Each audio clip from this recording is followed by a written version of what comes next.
Having been a member of several bands over the years, Jesse wanted to create a passion project with his wife Tessa. In the independent release, I Think You and Maybe Me, the songs were written to explore new ways of making noise and facilitating unique manners of imagining possible futures.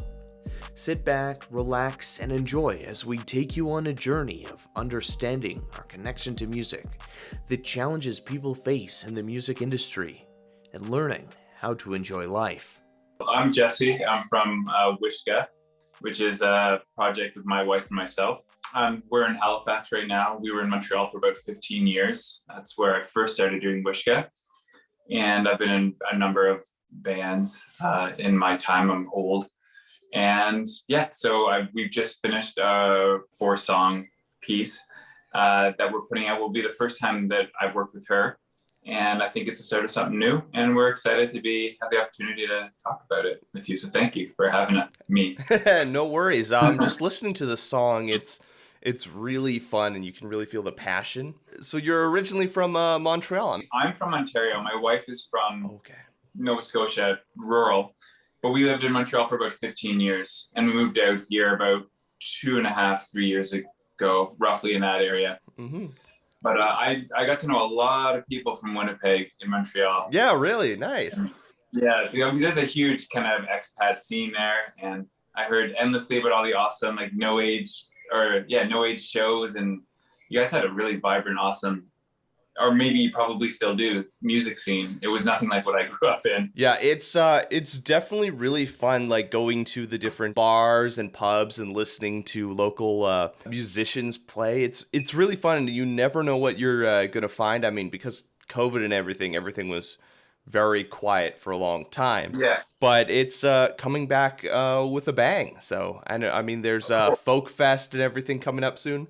Yeah, I get the feeling, at least the impression from the people I know, that it's a pretty supportive place to be a young musician. And I mean, where I grew up in Ontario, especially in Toronto at the time, wasn't lovely. And Montreal is a very awesome and creative place, but there seems a sense of community coming out of Winnipeg. And I get the feeling from Saskatoon as well, where it's just like a vibrant place to, cut your teeth. I guess compared to some other Winnipeg cities or Canadian cities, Winnipeg's kind of medium sized, and I think it's those medium sized cities where the community really connects and is able to I agree. Support the arts in a fun and unique way. Yeah. Was it Wishka? It's a very unique name. Yeah. How'd you come up with it? Wishka is a river in Washington State. It's about 60 kilometers long, and it's the river where the fabled bridge where Kurt Cobain lived under for the song Something in the Way. And their live album released after his passing, From the Muddy Banks of the Wishka. So when I was starting this project, I was just kind of winding down the band I'd been in Montreal called Citizenship. And I put a lot of effort into that band. And it came very close to breaking and doing quite well. And it just didn't. And so I was it had hit hard. So I, put 6-7 years, and this thing seemed for a moment like it was really gonna go somewhere. And then kind of in the aftermath, I was left a little older, questioning, well, what am I doing? Am I still doing this? I had children on the way. What am I up to? And I decided I was gonna keep going and keep doing it. So I was thinking of a name for this new project, and I wanted it to reflect purely personally kind of my why I wanted to keep doing it. And I was just kind of tapping back into Nirvana was the first band that I liked for myself and obsessed with and bought and listened to all the rarities endlessly on tapes and basements. And I didn't want to have a name that was too specifically referential, but I always, From the Muddy Banks of the Wishka is my favorite live album, and I liked the name. And so I thought, I'll just do that, throw in another A so it's a little easier to reference Google-wise. And that's basically where I got the name from. When you're building a project or building an idea, to take things that you're already passionate about to implement it into there. I'd never done that before. I'd never been someone who had a lot of foresight. And so I decided for this one, I'll be a little more purposeful and a little less kind of seat of your pants on what exactly it is. What is your relationship with music, and how has it inspired I Think You and Maybe Me? I think that I like that question for myself, but this would be true for everyone. The visceral connection we feel to the various musics that we like comes from, I think, it is a form of communication that interprets the world through an emotive lens.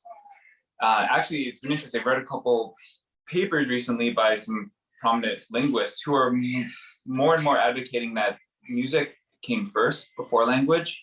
Music is a little primordial, where we're the only creature that has like grammatical language, structured, reasoned language, but a ton of animals have communication, complex communication, whales and birds being most obvious, and that ours would have been very similar and comes from an older time. And so the reason we connect to it is because it does express, or it allows us to express, an understanding and interpretation of the world that is more fluid than our kind of structured, reasonable, grammatical language. And so I was thinking of those ideas as I was doing this record and what it exactly was I wanted to express and use music for. And I do pop music, and I'm not a particularly good player or, advanced musician in any sense. And I was struggling with the value of pop music right now. Is there a point considering everything? And what I kind of landed on for myself to justify it was that I think that pop music, although under capitalist system is incredibly commercial, at its essence and heart, it is still just a communal understanding and expression of the world as the people on the ground at that time see it. And you can take that back to the midst of history in every single culture. We sing and we dance to try to understand the world we live in. And with that, I felt a little more comfortable doing these songs. And so I thought, well, what am I going to do? Climatic collapse, rise of authoritarianism, a left that can't reach it, late stage capitalism, early stage techno-feudalism. There's a lot going on. I didn't want to be too overtly political because I find that gets pretentious. So I thought, how can you use the sonic sounds lyrically in a pop format, but using pop in the sense of like a group communal, like let's talk about what's happening, but in a way that's not preachy, that's just express what the hell is going on. And so those were kind of the thoughts and the relationship to music as a tool to express that sort of emotional understanding of a very complicated world we're living in right now. And that's what I was kind of aiming for with these 4 songs. At least attempted to take a stab at it. That you don't have to be the best. You don't have to be the Mozart of the generation. You don't have to have the most complicated lyrics or notes in the song. If you're coming from the heart or the soul, a song can have major impact, even if it's not quote unquote the best. A YouTuber I follow recently just released a song that he's been working on, and you can really feel about the pain and anxiety that he's feeling right now in the world. And it's, you really feel that connection. I think that's important, and I think we're going to steer more and more, the way I see it, the format that we've been working under in pop music. We have these big superstars, and you have everything is kind of like hierarchically the best and everything down, is going to start dissipating, and it'll become local. Won't be kind of a euphemism for less successful. If that, it'll just be, we are going to go back to, I hope, or I would want to sharing music book outside of just thinking about how you can profit from it, because it's the most important, one of the ways that we communicate so well and love, and it all matters. And there's a place for high art, classical music, jazz. These things are kind of like societal expressions, I think, and those do take like masters. But on the day-to-day level, it is just as important, if not more, for all of us to be able to have those communications about what are maybe not the most nuanced understanding, but are still real understanding of what's happening. And I think that what you're saying is true. That's how music plays a part. And where the internet has done a lot of negative, I think the positive is that we can connect. And if you remove the idea of needing to be financially successful from it, then it's a wonderful way that you can hear people all over the world doing small things, and it doesn't matter the trajectory of their career. It just matters like if they're interpreting something that means something to a lot of people, and that's, I think, the point of it. Yeah, there definitely needs to be a significant change in the system overall. If you want to be incredibly successful, the amount of like exploitation you have to put yourself It's through. Like when we're looking unreal. at K-pop artists out in South Korea, like it is just a brutal fight all the time to stay on the tops there. And Yeah. I mean, a lot of these people are very, very successful, but just what they have to go through. And it would be nice to see a shift. I was speaking with an artist for another interview, Noreen Braun. She released an album called A Song for Trees. Her Yeah. goal was to create an album where you sit down and just listen through the whole thing. Something that we don't really do anymore in the No. age of TikTok and social media, where it's just Yeah. bites of a song or one song that you play over and over and over again. It is nice to just sit down and go through this experience to hear the story of what the artist wants to share with you. And I think it's one of those small rebellions we can do. It's like the what we're left with. I think with the way our society has been structured is these little revolutionary acts, and to sit and take that time to be with something is not what we're supposed to do. As our lives are cut down to the second now, every interaction. So to create a piece and expect someone to, it's not an expect, it's giving them the gift to take a time, take 20 minutes, 30 minutes, and just sit with something. We don't do that anymore, but that's what we want to do. I mean, I find it interesting that if you read a lot of kind of the base anthropological look at humans and kind of early return hunter-gatherer societies, one of the things people find they do most is nothing. And not nothing in like a lazy way, just be, just exist. And I think that's inherent to who we are as people. And we've just ripped that ability away to just sit and have a second. Yeah, the grind mindset can be very detrimental to someone's mental and physical health. Yeah, you're done work and then you go home and you're grinding on your social media, your brand, you're building your brand, you're making sure that you're improving yourself. You're endlessly doing something because you're not doing something, you're doing nothing. Doing nothing is a negative thing. But I think that's the great thing. Well, it's great because then you can reflect not only on yourself, but the world around you. When you're there with people, you can just connect. Like, there's nothing more fulfilling to me than sitting down and watching a movie with friends. Not necessarily paying attention to it, but just have it in the background while, just being there with each other. And yeah, in this modern era, it can be really hard just to unwind because you'll be like, well, did I rest today? No, I was too anxious about not being productive that I wasn't able to rest. Endlessly productive, but you can't even take the time. And then it's harder to connect because you're not even sure what you think or feel because you haven't had the time to actually examine what you think or feel. So of course everything gets down to like, well, I guess I believe this soundbite or this. Polarization kind of spreads from that inability to have the time to think and be nuanced in how you actually do feel about things. Mm-hmm. So when you're writing these songs, what did you learn from them? And how will you approach your music moving forward?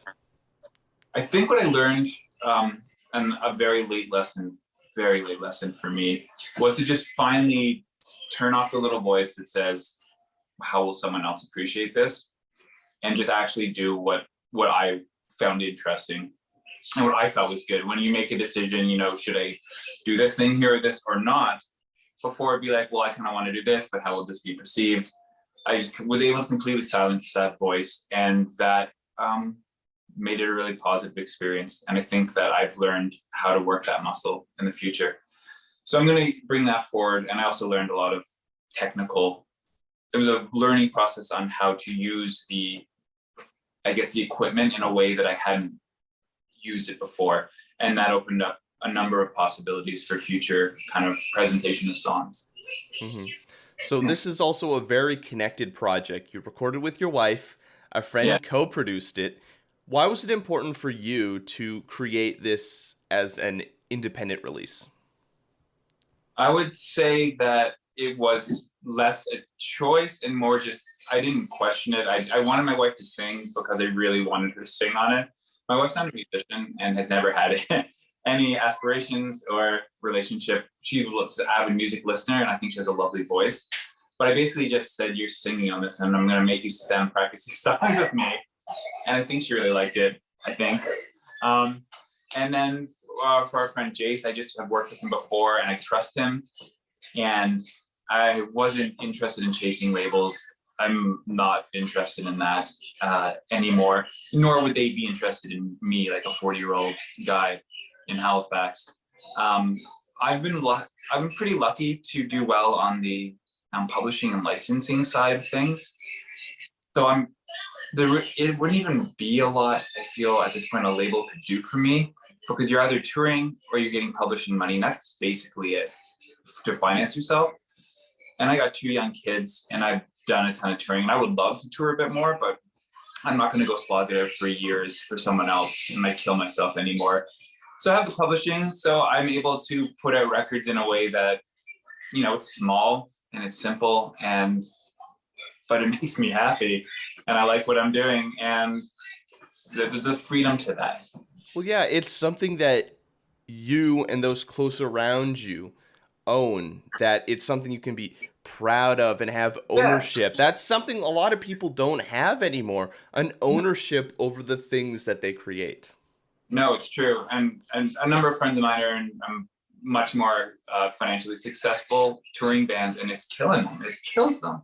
And I've watched it, and I wanted it so badly when I was younger, and I got a taste of it, never to the extent of like a big indie label or like a major label, but I did my fair share of like slogging it out on the road for years. And I'm not sure it's worth it. I'm not sure anymore that it's worth it artistically or personally, the sacrifices that need to be made. At the end of the day, it's like you had said earlier, it's a pretty dark industry, as most of the arts industries are. And there's a lot of people who profit off of it that don't have to make those sacrifices that the musicians do. And I don't think that I think music shouldn't be something that you have to sacrifice friends and family and love and health for. I think it should be something that should be embracing those, as opposed to just being, like a cog sent on the road and run down to your nub and then thrown away when you can't do it anymore. It's interesting. I was just reading this morning that they're talking about the drummer from Foo Fighters, Taylor Hawkins, who passed away. And I guess Chad Smith, the drummer from Red Hot Chili Peppers, and Matt Cameron, who I think was the drummer for Pearl Jam back in the day, both said that the Taylor Hawkins had expressed that he just couldn't do it. He didn't want to do it anymore. And he talked to their management and he said, "It's killing me." And then it literally killed him. So that's on the extreme level, but it's not a healthy lifestyle what musicians have to do. And it's fun when you're 20, but it's even 24-year-olds start being like, "I'm tired, man." Yeah, it's a very similar ecosystem within the like YouTube or Twitch streaming area, where agents, at least from the one YouTuber that I was listening to about his experiences, he wanted to go independent, not be connected to a label or an agent, anything like that. Because sometimes it feels that you're paying them and for things that you could do yourself, or they're just making money. I mean, it's very different for like Hollywood actors and agents and things like that. But for just YouTube, at least his experience, it felt that agents weren't adding anything to his life, just giving him a headache. Yeah, I would imagine it. It's interesting. I don't know that world well, and I'm interested in that world because it's so prevalent and it's the dominant form. But it's funny how the same characteristics just transfer over. It doesn't matter the medium. You're still going to get the same kind of hierarchical relationships between those who are going to own what you do and control what you do, but sell it to you like they're helping you a career. But really, in the end of the day, they're just making money. That's what they want to do. And they feel they'll manipulate you and they'll go to someone else if you're not willing to play. And so I imagine that's tricky. We're definitely on a precipice in terms of just late stage capitalism and exploitation, and just how our systems worldwide are working right now, where people are like, this can't be what existence is, right? This can't be all that is meant for like us as humans evolving over millions of years to get to this point. This isn't what life was No, I meant don't think to, so. right? I don't think so at all. Just to have a bunch of stuff that you don't know why you have, and to have no time, and to have community connections, spiritual connections, familiar connections, all broken down in the name of having a strong economy that doesn't even reflect back to the majority of the people living there. So what, you're just like, if I don't have time, I don't have a great like community, I don't have my church I go to, I don't have my community center, I don't know my neighbors, I have a bunch of stuff that I'm paying off debt, making people money off interest, and I'm just stressed all the time, and I watch a lot of Netflix. Like, is this really? We're a being that exists to, we can interpret the universe, we can see it and breathe and smell it, and that's what we're doing with it?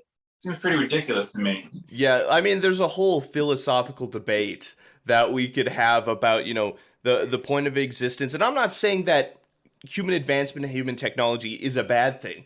Like, No, of course not. One of the beautiful things is seeing what humanity can accomplish when it's not just, monetary gain or consumerism or capitalism just to get as much money as possible. Seeing the arts created, of course, you need a lot of resources to make it, but when we're looking at like the Sistine Chapel, or just one of my favorite things right now is like carved wood or carved stone pillars and stone. It's just what humans can accomplish is incredibly amazing, but we need to focus on the benefits of humankind as an all.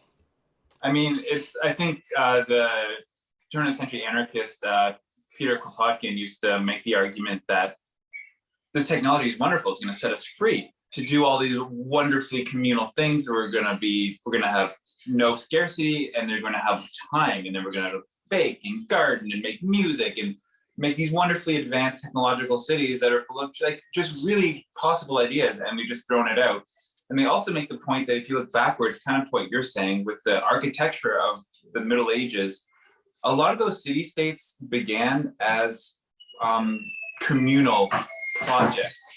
So a lot of that art was done communally, a lot of that building was done communally. And that's something that's very interesting, and it's not presented that way, but that's the truth of the matter. These city-states were people working together because they had the time and the desire together to create. And that's what we do well, if we have time and if we have community. I love watching Star Trek, and I've watched a couple of debates online of people just talking about, what if we eventually reach that point where we can have fabricators that can change molecules into anything that we need? And of course, his mentality went, well, in a capitalist society, it's one of those things that it would be scarce because, they want to keep it and then spend it out, even though it would solve all of Earth's problems, and we wouldn't have to worry about money or things. We could solve climate change, access to hunger, clean drinking water. It would all be available. But, when you're trying to make money off of it, something that could change the world is just held in the hands of a few. We're going to have to make some foundational changes at the bottom before we can, because we're already living in like a post-scarcity society, but nobody has enough drinking water or food. So that's a problem, because we have it. We can feed everyone. Yeah, we have the technology to change the world. It's just we don't have those with the resources to do so don't have the want or desire to do it. Yeah, exactly. Coming back to music, what advice would you give to individuals looking to explore their passions and thoughts through music? I would just say, corny as it sounds, just do it. Just play what you have, play music, have a cheap keyboard or guitar if you can get your hands on it. If you're at school, maybe go use the music room and just do it, and do it in a way that it's just a joyful, fun thing to do, to try to get rid ourselves of the notion of doing it purely for some sort of like feedback of success, or people are going to love me, all those sorts of things. While those are human characteristics, we should just do it because you love doing it. And if you love doing it and you have fun doing it, your life will be better. And then if something comes of it, that's great. But even if nothing comes of it, well, your life will be improved markedly because you get to participate in a very human thing, making music. Where can people go to find out more about yourself and your new release, I Think You and Maybe Me? We have a Bandcamp, wishka.bandcamp.com. I'm not a big user of social media. I'm on Twitter at Jesse_LeGallais at twitter.com. I lurk mostly, and I'm not on Facebook or Instagram. I'm a bit wary of the social media, but you can definitely find it on the streaming, Apple Music and all that sort of stuff, and on Bandcamp. Awesome. And, I mean, you're doing the right thing staying away from social media. yeah, trying to save my sanity a little bit.